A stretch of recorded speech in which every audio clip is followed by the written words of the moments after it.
Hello, Pinay Meds here, and welcome again to my channel. And if you are new here, you can click the subscribe or the notification bell, and you can like and share as well.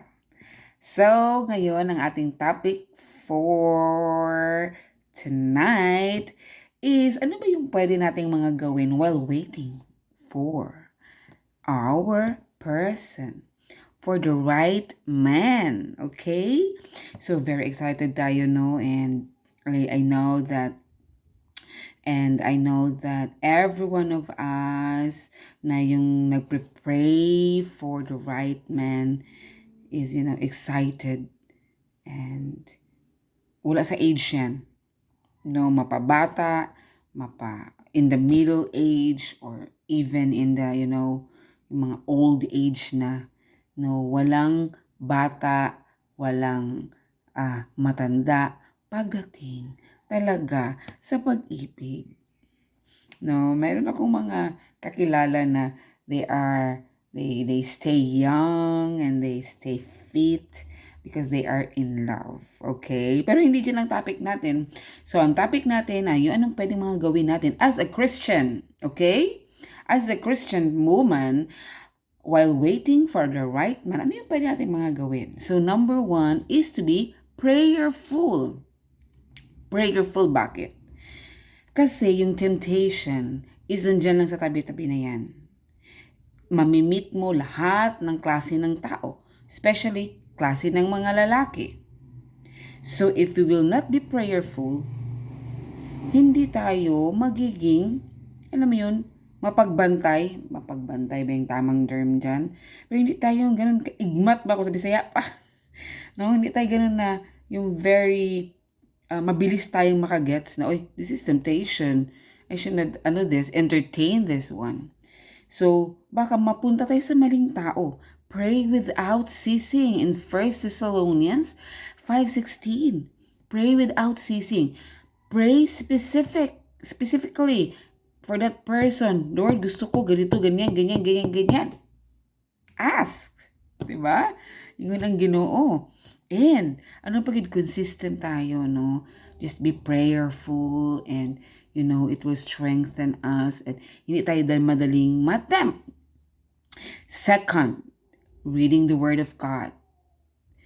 Pagiging prayerful and yung pagiging mabinasaho nato sa Word. Or if you always read the Word of God, they will always connect. Because the Word of God will lead us. And the Word of God is also how God will communicate to us. The Word of God is living. Buhay kayo siya. Buhay na buhay ang pulong sa Ginoo. So that's why we need to read it. And lots of promises of the Lord there. In Jeremiah, in Psalms, and Isaiah, takan ka i-promise ang Ginoo. Grabe jud. Kung memorize na natututanan, we will be overwhelmed and we will be so happy na yung pala yung promise ni Lord and yun ang panghahawakan mo. And because Psalms 119, 105, verse 105, the word of the Lord is a lamp. No? Is a lamp on our feet and a light on our path. So, ang word sa Ginoo magiging kahayag nato. Dili dulom, hindi madilim. If we read the Bible, the word of the Lord will teach us. And in those words of the Lord, those wisdom from the Lord, yun yung mag-lead sa way, light the way. Oh Lord, ito pala yung dapat. Ito siya. Diba? So, and it will be, yung alam mo, may ilaw ka palagi na dinadala. So you will not get distracted.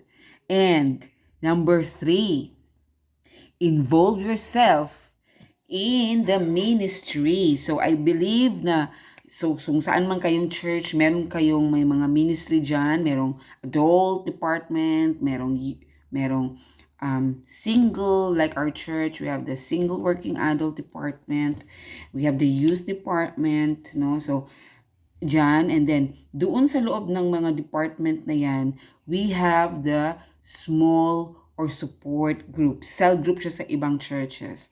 So, you need to involve with that. You need to fellowship with those people, with those brethren, because it will uplift your spirit. It will help you grow. It will strengthen you, your spiritual side. So you will not get weary and you will not get something like in a hurry. Oh, no, come on, man, come here. Or, Lord, saan na ba itong lalaki na to? No, no. You will just wait for the Lord. And then, involve yourself in the ministry. Go to church, merong prayer meeting, merong Sunday worship, Sunday gathering, meron kay discipleship, merong mga outreaches sa church. So, go there and join them. Be a volunteer in the church. And, singleness is a beautiful thing. Now let's go to number 4. Enjoy singleness for the glory of God. Enjoy singleness because before parang gusto kong magmadali. Gusto kong madaliin ang lahat na to get married and parang ganun. Parang gusto kong madaliin ang lahat. But God allow me to realize things, that the process is not really easy, but He is speaking to me that at the end, if I will trust in Him fully, at the end it will be, I will be very happy. I will be in my joyous time in my life. I'm almost 40. I am not yet married, but I am happy and contented. I'm just gonna say I am 100% happy. Just be careful. That's why we need to be prayerful. We need to be prayerful, equipped with the word of God, because the devil will always instill words that, oh, you are oh, kawawa ka naman, wala kang partner, walang nagsusupport sa'yo, there's no security in you. Those are the words of the devil. We will not allow the devil to parang pagsabihan tayo or mag-instill siya ng mga words towards us about our situation, because singleness is God's way for us.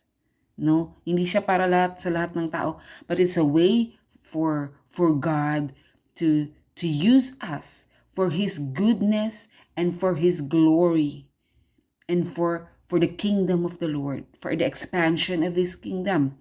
Dahil pag single ka, walang bata doon sa bahay na maghihintay sa'yo. Wala kang lulutuan, you will not, something like, wala kang asawa, walang maghihintay sa'yo sa bahay, walang magdadabog. That's why it's very important that